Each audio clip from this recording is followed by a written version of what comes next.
Attorney G, ano pwedeng gawin sa mga mahihilig mag-trip ng aso at pusa sa amin?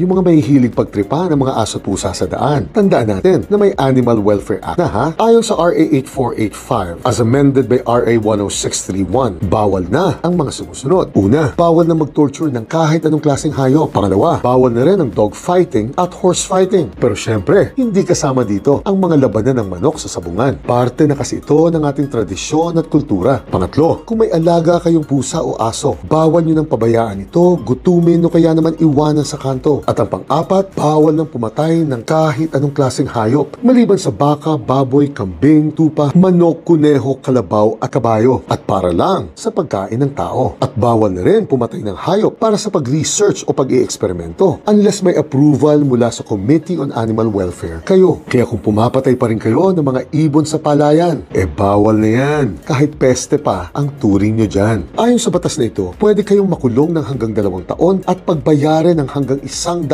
piso. At kapag kayo ay isang sindikato o kaya naman ginagawa ninyo itong negosyo o kaya kayo empleyado o miyembro ng gobyerno, aakyat ang parusa ninyo. Alam kong marami pa dyan nakasama na sa katuwaan nila ay yung mga hayop na pinagtitripan. Inyo ng pagsabihan dahil baka hindi nila namamalayan isang krimen na pala ang kanilang ginagawa. Gilet!